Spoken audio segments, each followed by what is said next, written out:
Jarrett Morris, Here. David Driscoll, Heidi Black, Tom Bell, Here. Janet Hanson, Brenda Shaywee, Jay Vanier, Here. Ann Hoekstra here, Christina Hill, Here. and Casey McCoy. Here. Okay.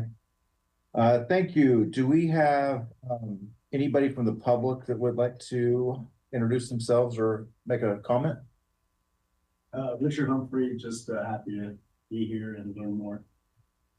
Okay, thank you. Do we have anybody online on Zoom? No, okay. We'll move on to item number 4, public hearings and items scheduled for a certain time.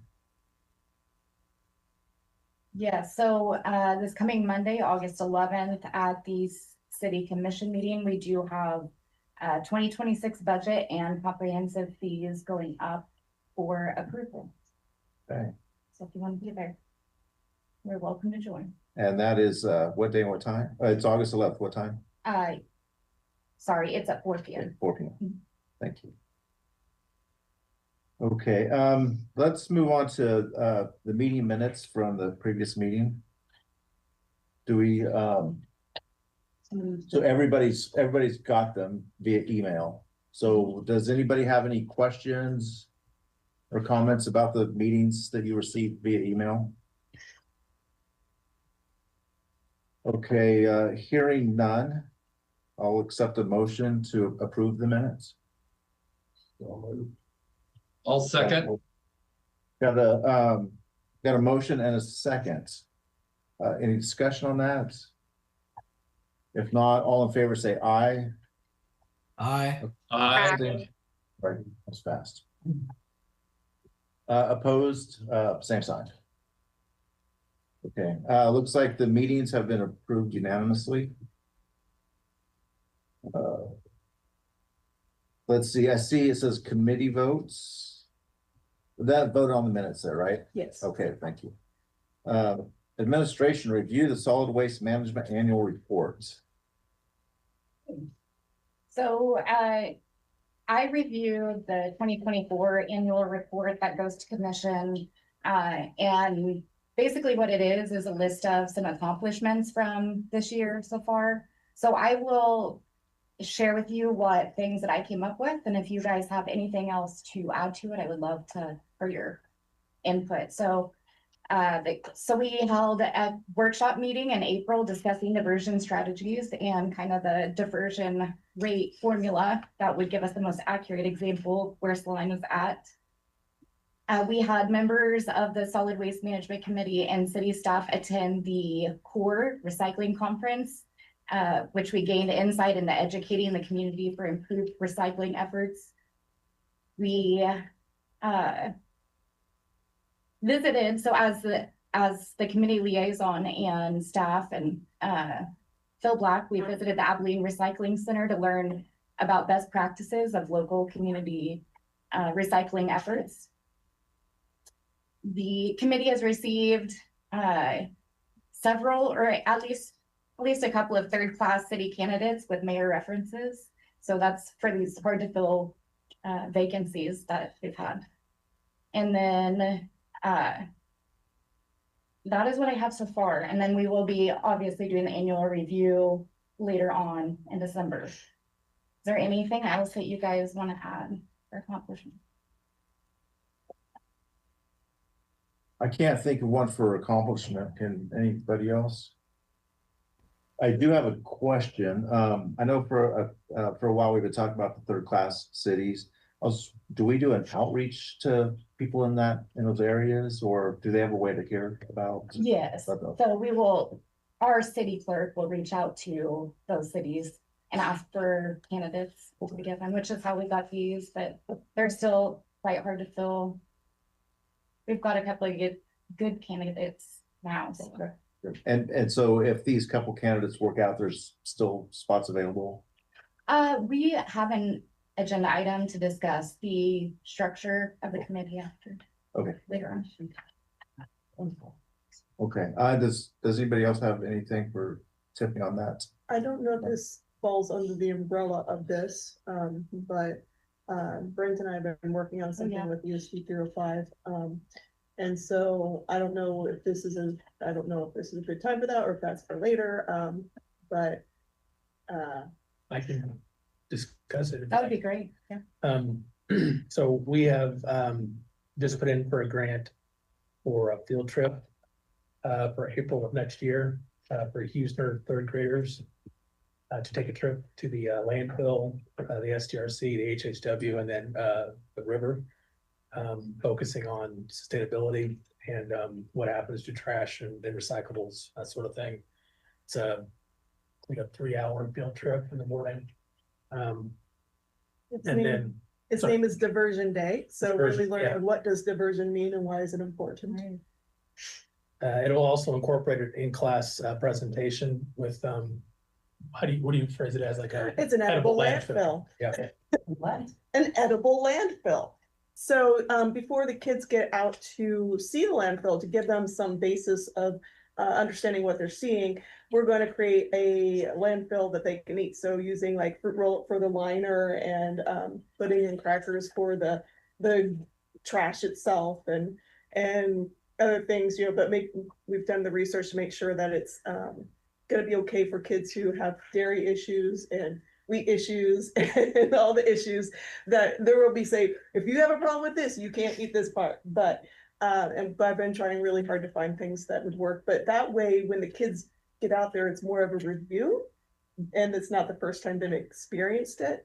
And so I think it'll solidify that education that we're trying to bring to them. Yeah, that's exciting. Well, that's a great start for more of that to happen. And like I said, the grant application was submitted, if not last week, the previous week. And they will approve the candidates on August 15th. So we should know after that sometime. And the grant is for busing because that's a major issue for schools to be able to go to things because they just don't have the extra funds, as well as the materials for the edible landfill fire. And then also we'll be providing a recycling bin for each class so they can kind of have a contest to see who can bring in the most recycling for that month or so. I like that. That's great. Yeah, that's a great thing to add. Is there any other items that you guys put in this?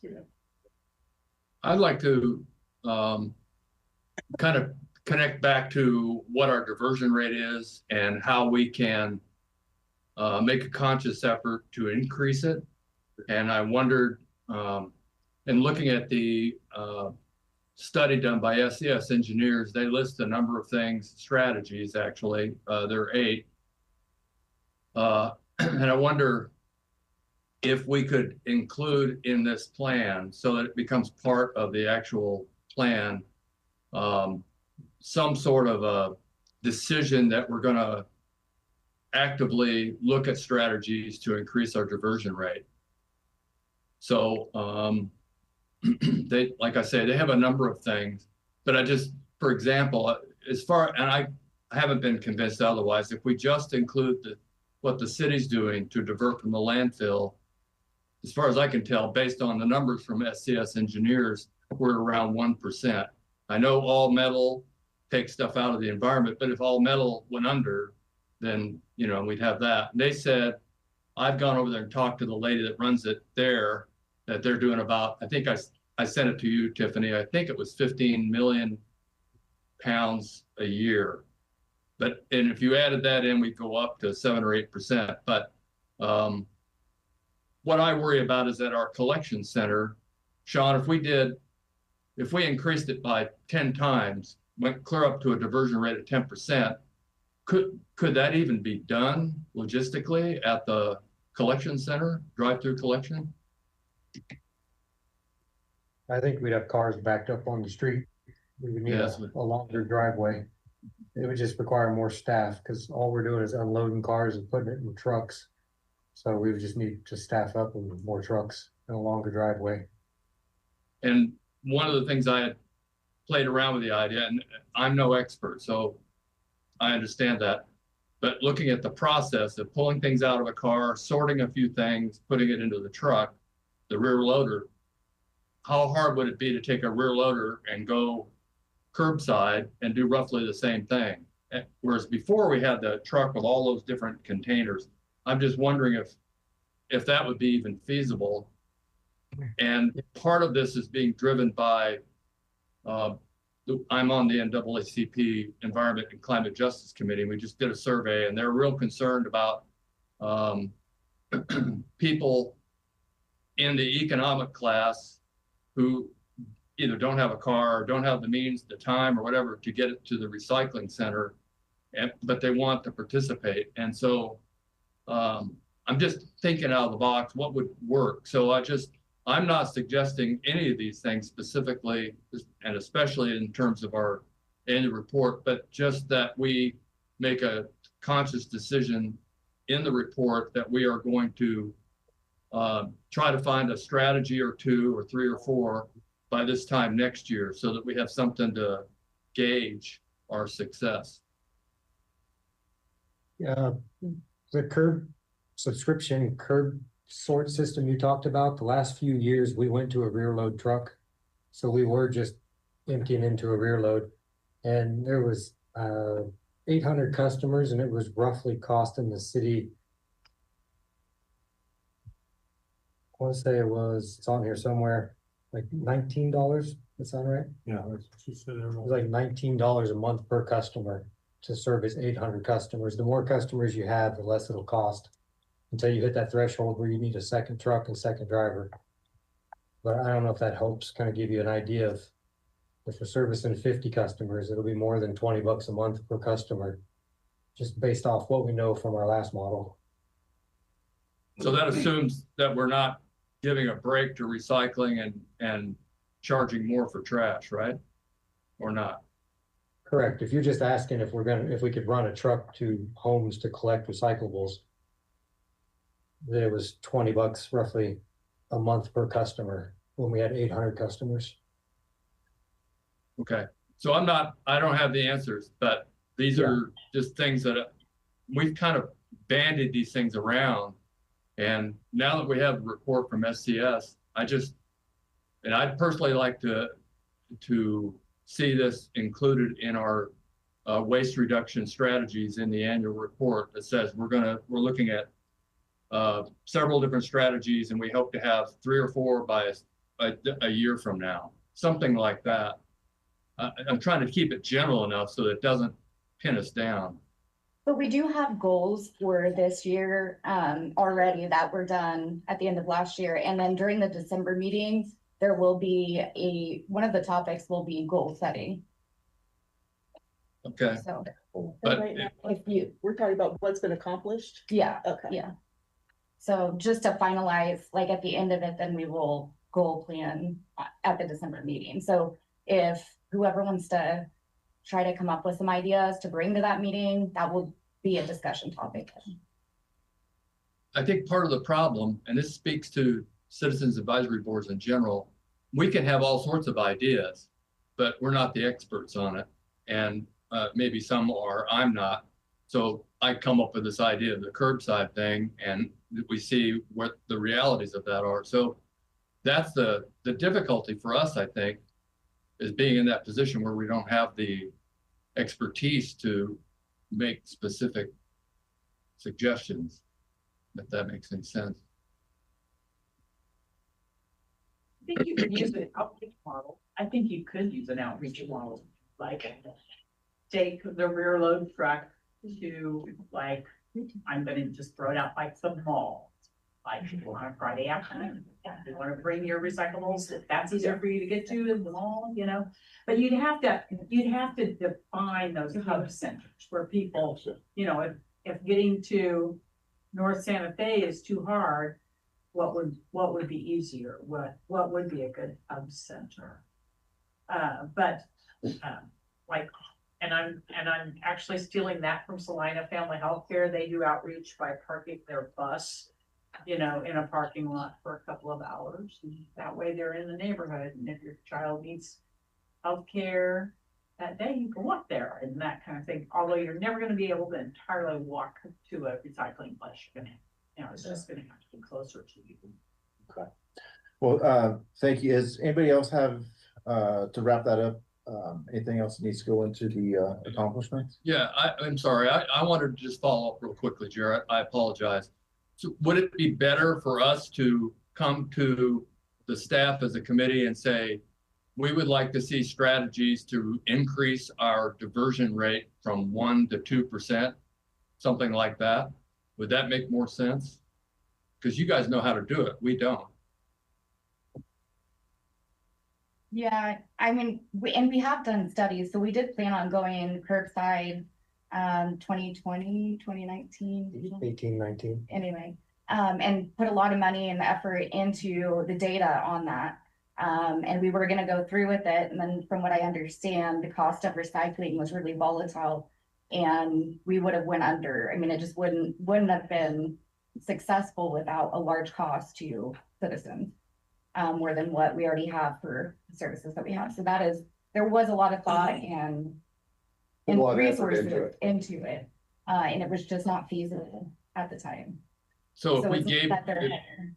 so if we asked you to come up with strategies to reduce or to increase our diversion from 1% to 2% as an example in the December meeting, that's something you guys could work on, right? Rather than us telling you how to do it, because we don't really know. I'm losing my voice, So sorry. it is something that we actively do work on.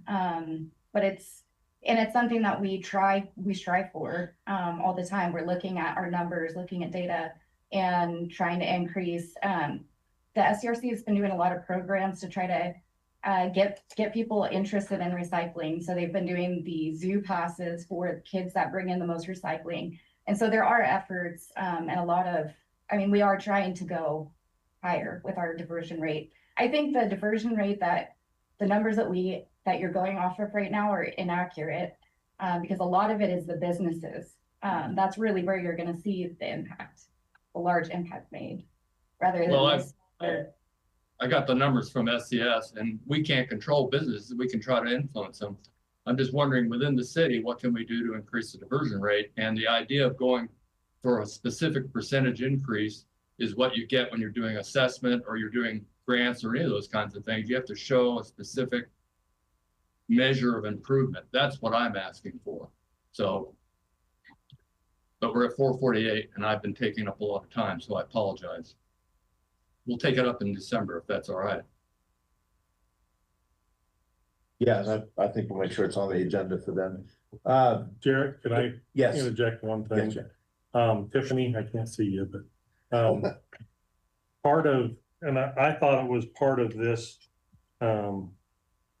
review, the solid waste management annual report. But part of the mission for today's meeting is to review this year's plan and approve any changes. And there were no formal changes to the plan this year. So that is an action item that we need the committee to consider, vote on, and if ratified, we move forward with a recommendation to the city commission. And then that city commission action has to be reported to KDHE by their deadline, which is November 30th this year. So there is an action item hidden in this, or in this item, that basically says that you guys recommend approval of the plan with no changes. And that no changes has an asterisk by it, in that we do update the roster every year since it has changed, and that is included in the plan. But the specific goals and data that's provided in the plan hasn't changed materially this year.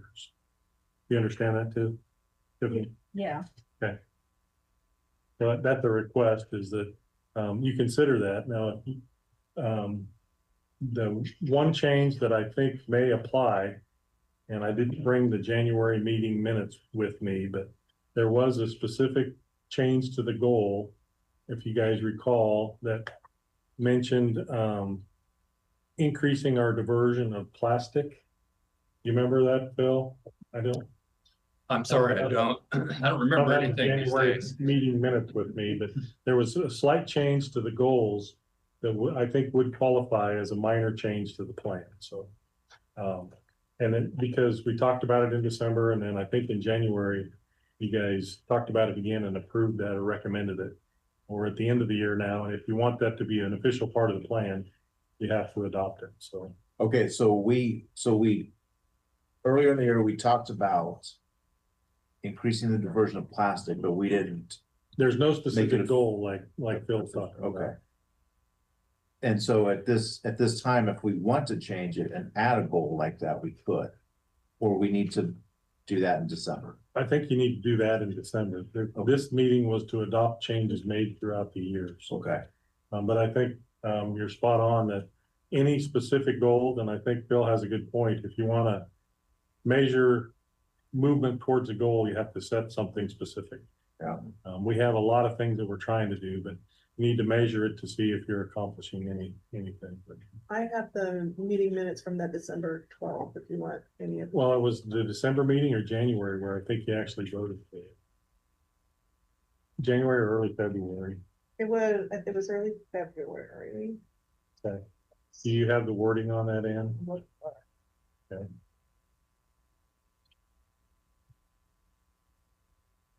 Do you have it? Yes, I do. Yeah, sure.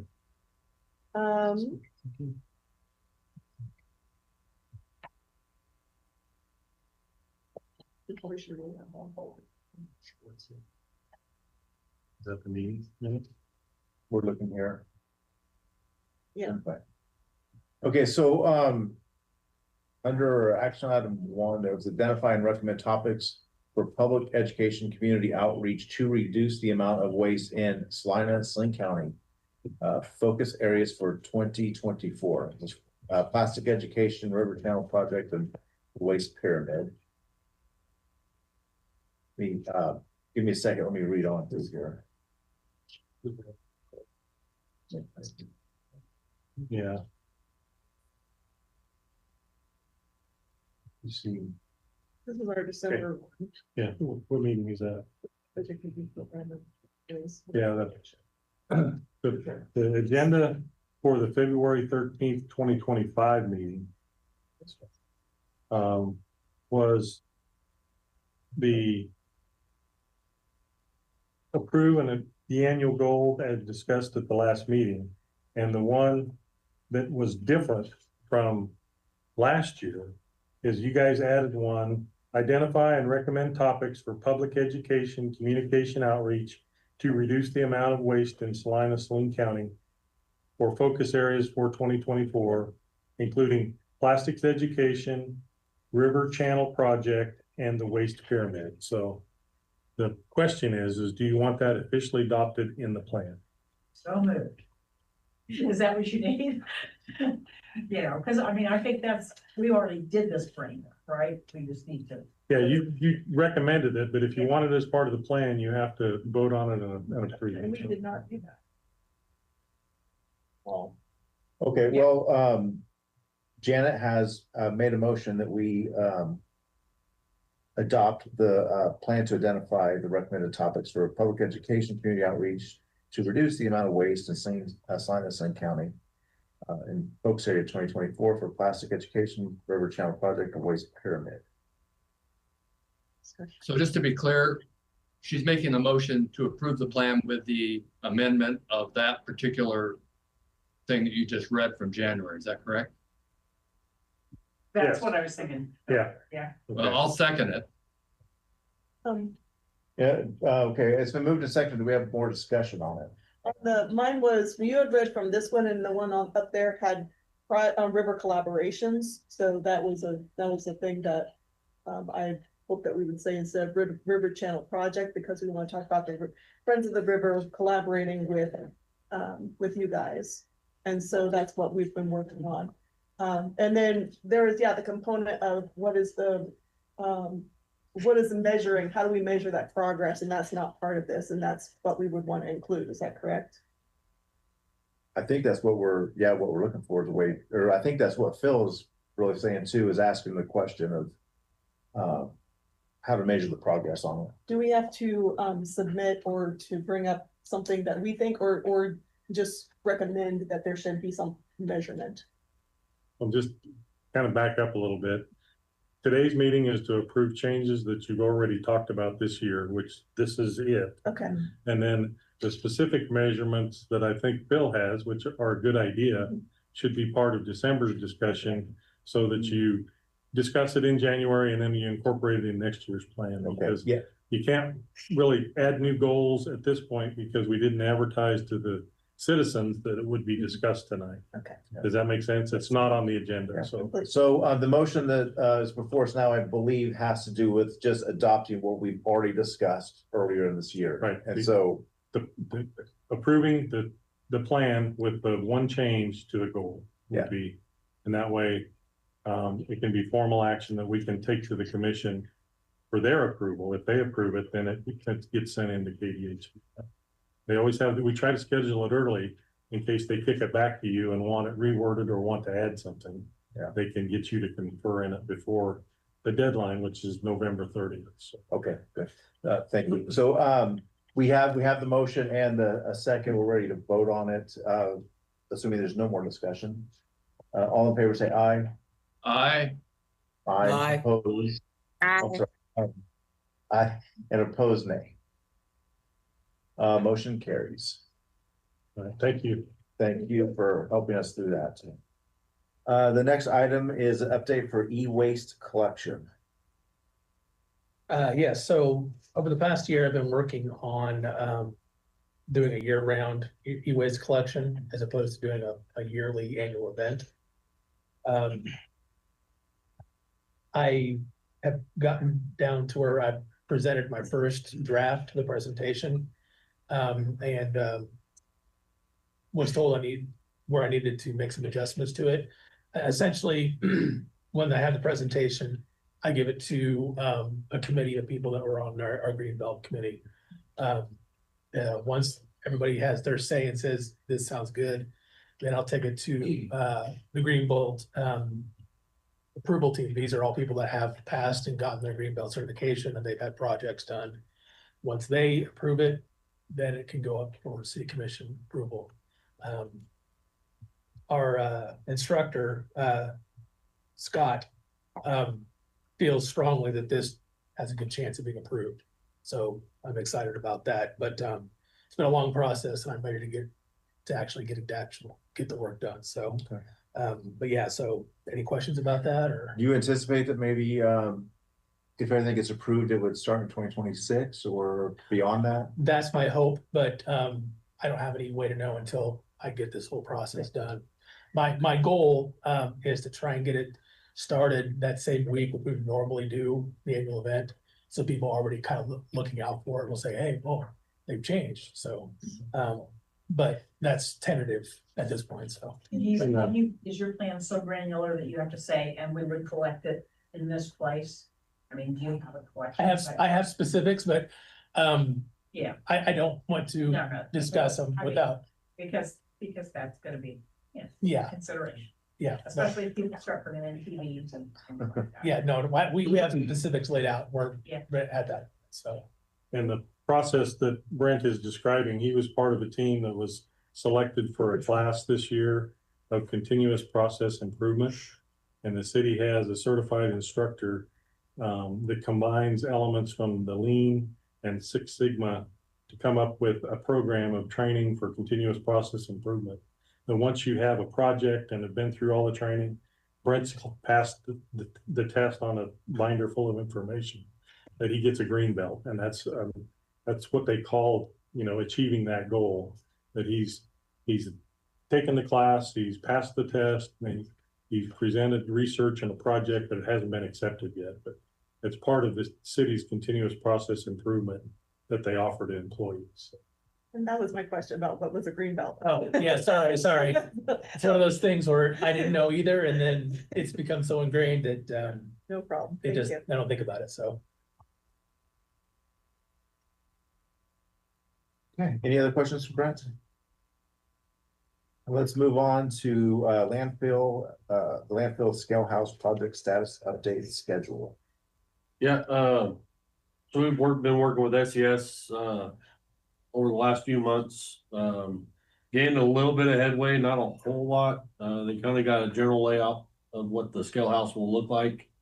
A few minor changes that we did make, is, gonna have a little bit bigger storm area for it, so that any, all staff and any, customers that are on there, the scale house will be a bigger, storm rated, FEMA certified, section of it. It won't be the whole scale house. In general, the scale house is gonna be 60 feet by 20 feet wide with, was it 12 or 14-foot wide scales with, about 80 feet in length, so that it can accommodate Mitchell County, Lincoln County semis and stuff like that. And being a little bit wider, we'll have a little bit less restrictions. If anybody's been out there, they have a guardrail that they usually have to get out and kind of work around. So the guardrail won't be there. It'll have some type of a kind of bumpers on the side of some sort. And depending on how they do the approaches on the sides, there might be handrails with a catwalk or something on there, but we haven't gotten that far as on that pole design. But yeah, the next part is we're kind of waiting on is to do the soil samples and just make sure everything's gonna be good for the subgrade to accommodate the weight of the scales and the trucks when they're on it. It's kind of about it. So it's still very, very early in the development stages, Will but you tell them why we're doing it? Why are we doing this new scales? the new scales just help to make it more efficient as far as on the traffic. Right now, you got basically kind of like a three-way intersection with everybody trying to come on there. You got a stoplight that comes out of the convenience area, a stoplight from the trucks coming back from the fill area or the limbs. And then also you have your inbound traffic all trying to fight to go across one scale. And so right now it gets to be a little bit of a mess, especially during around the lunch hours, Mondays through Friday. And then the weekends, once it starts getting probably past 9 or 10 o'clock on a nice day, we can build a line out to Burma really quick. We just can't move trucks fast enough in and out. One change that customers will see is that we're going to try to do a lot more transactions, try to keep all transactions through the windows. The scales will be right on the edge of the buildings.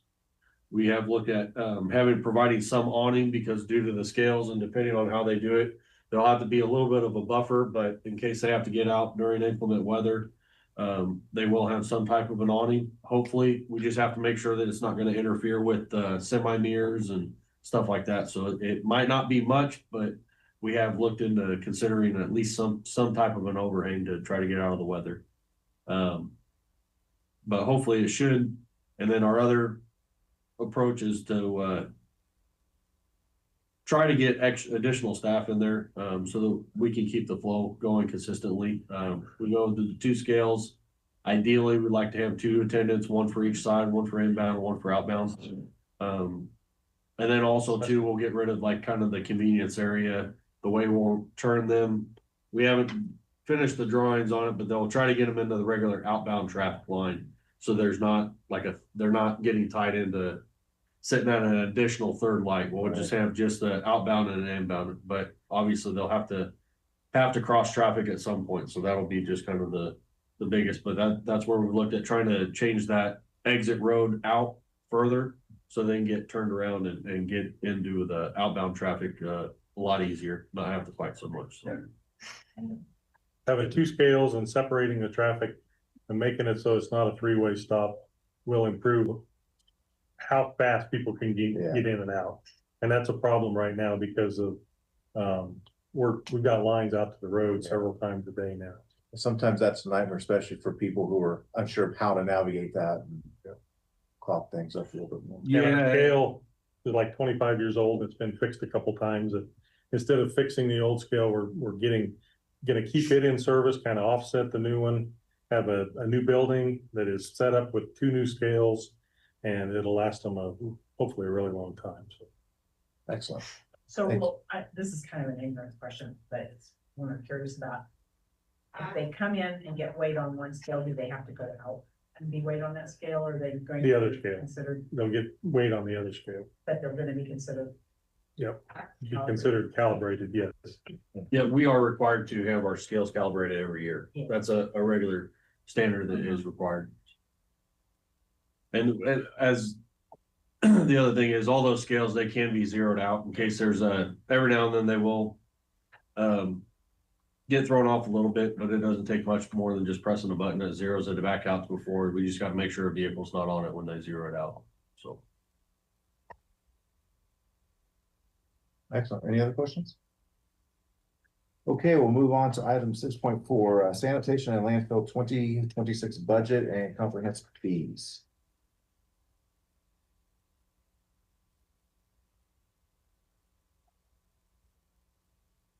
Nothing. Well.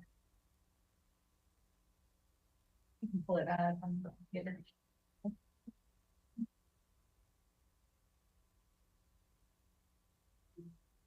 Did you just want to go over the main Yeah. items? I can cover that if you want, Sure. Tiffany. Unless you want to pull it up. Go ahead. The annually, every department has to go through the budgeting process and then looking at what they spent this year and looking at the prices they paid and adjusting their fees based on vendors, like the landfill charges based on what especially for tires, what the people charge us to take them away.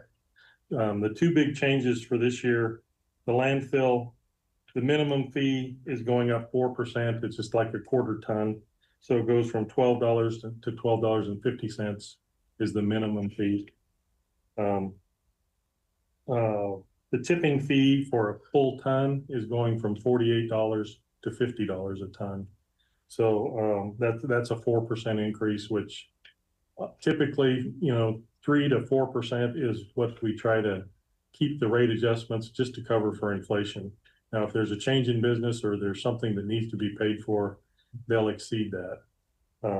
Sanitation, because of the replacement of the new automated side load trucks is coming up in a few years, and sanitation spent their fund balance down a little bit to buy parts. Was it for the cart purchase or the building? Sanitation buildings. Both. They spent down some of their fund balance for the new storage building and their carts.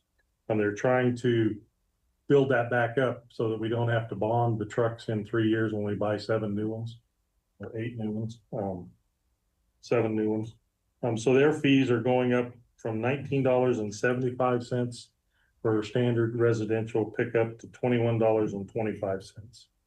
So that is an ask of 7.6% this year. So it's a little bit more than the 3 to 4%.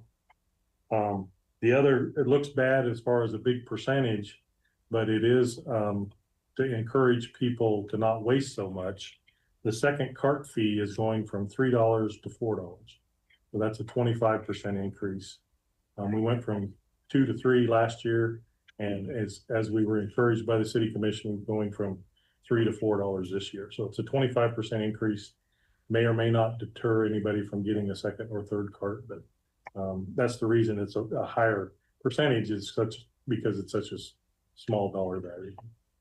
So if you go from 2 carts to 3 carts, is that the same again? Or? Again, yeah, you can get a third cart for $4 a month or fourth cart for $4 a month. But those are the big changes that are proposed in the budget as far as sanitation and solid waste fees for next year. Okay. Anybody have any questions on that? Okay, let's move on to status update on zero waste initiative. Phil. This is pretty much, I think we went over this in the last meeting. One of the problems I see with this, the original idea is we get together, share ideas, and figure out how we as a group of organizations could reduce our waste. What I think instead has happened is that very few organizations have any idea what to do. They're confronted with how do we sort the material, where do we store it, who does the sorting, all of those kinds of things, educating the staff or the students or whomever where to put things. And I think of my own learning process in understanding what what is recyclable and what is not. It took me a long time to figure it out, strangely enough. So I think when you put it on an organizational scale and then add to it that their main mission isn't to reduce waste, their main mission is whatever it is, to educate or to make money or whatever it is. So we haven't had a meeting for a while, and I should point out Jim Kowach has been to every meeting since the beginning. So what I've been focusing on is the Reuse It Center, and I'm happy to say we received a good amount of money from Mike Berkeley and wife of Bennington State Bank, and then Roy Applequist and his wife Denise sent us a very substantial amount of money. We've managed to locate a building we want to do this in. We've signed a lease to make sure we would have it, because I think another organization was thinking about buying it. And we're going to start with e-commerce. So it'll be all online, and it allows us to get all of our computer systems in place and to get the whole system worked out. And then we'll move to on-ground retail. We run into a little bit of a bug in that their zoning is weird in there. And somehow we fall under scrap dealers, which theoretically you could see how that could happen. So the staff has been, Dustin Harris and the staff have, I think they're going to do their very best to work this out somehow. And it may mean getting a conditional use permit. We don't know for sure, but I'm very pleased with that the city is working with us. And so I hope in a few months this thing will be open. But I say I'm mainly telling this group because Jim Kowach has been a big advocate for Reuse It stores, and he took us to a couple, I think, in Kansas City and where was it? Topeka? I think that was it. Yeah, and those were Habitat restores. So we're real excited about it. We're mainly focusing on building materials and hardware. I know other things will come in and we'll eventually expand on, depending on what, if we get a big load of something, we may take that on, but that's where we're at on it. So I'm excited. I've been working on this for, I don't know, 2 years on the Reuse It side, and 3 years trying to reduce waste. So it feels like this is going to happen, and we'll be able to use this educationally to show how you can do things other than throw it in landfill. So that would be my report. Do you have a place that you can share where it's going to be, or is that not shareable yet? And that's okay.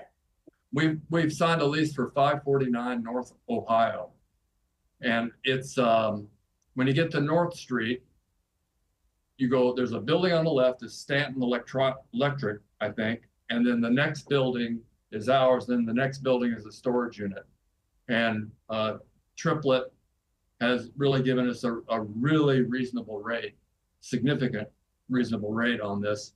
But we're actually in the E1 zone, which is pretty liberal what you can do. But there's, on top of that, there's an overlay zone, which is the North Ohio Gateway Zone. And it's much more restrictive. And that's where we found out we might fall under this scrap dealer thing. So there have been people in the past who have been very resistant to change, and city pushing them to follow the ordinances. And some of these things I think may have come out as a result of that. So we're happy to do whatever we have to do to meet the zoning requirements. Thank you. You're welcome. Excellent. Nice. Congratulations, Phil. Yeah. Yeah, well, we're not there yet, but we're closer. It's 11,700 and some feet, of which 2,000 or so is offices, some of which we can use to store things. And the rest of it's a big open warehouse with high density foam on the top half and the ceiling. And as a musician, I tell you, I can walk in there, click my finger, and there's almost no echo. So that's nice. And but we have some work we're going to have to do. Great, thank you. You're welcome. Let's see, let's move on to other business. I think we started to touch on this earlier, but this is where the proper place in the agenda is. Proposed membership numbers for city committees. Yeah, so that is the ordinance that was next to the agenda. And I don't know if Ron, you want to talk a little bit about it? Oh, the Or do ordinance, you want me to, yeah, well, it was the last meeting, I believe, which would have been 28th of July. right, Yeah, they got it. The city commission reduced the amount, passed or approved an ordinance reducing the amount of, lowering the number of membership on a solid waste management committee. I believe they went from 13 to 9. 15 to 9. 15 to 9. Okay, 15 to 9. It'll be 4 residents from the city nominated by the mayor of the city representing the city of Salina. 1 resident from the cities of the 3rd class, which I believe that's what Tiffany was talking about. We've got one good candidate in line for that. 2 residents of the unincorporated areas of the county nominated by the Board of County Commissioners, and 2 residents of the county at large, including 1 nominated by the mayor of the city and 1 nominated by the Board of County Commissioners. So, and those that are on, nobody will be kicked off. I think that was a very key part of this whole process. As terms expire, they won't be refilled. Get down to that high, so that sounds right. I remember from the. Yes. Yeah. Yeah, nobody's kicked off. But Ann may know this already. She's getting reallocated. I see that. And my quick question for you is that, am I still within is 3-year time limit, or is that starting me fresh to do as the I the think your city? terms limit would remain the same. Okay, I'll just check. I assume that. I don't have anything in writing. To keep everybody on the committee and to be consistent with this, what's required in the state statute with the city code. They're doing this to all committees, not just our committee. They're doing it to all of them. And in an effort to not limit public participation, but to make it easier to have quorum so we can actually hold meetings.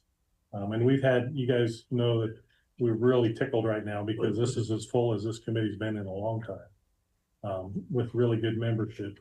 And we didn't want anybody to lose anybody, but not having quorum and not being able to meet is a hardship. So Ann is getting reallocated from a city nominated county at large resident to another allocation, Salina resident member. So.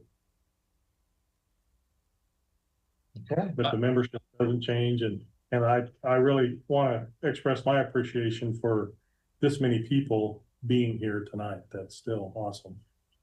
Yes.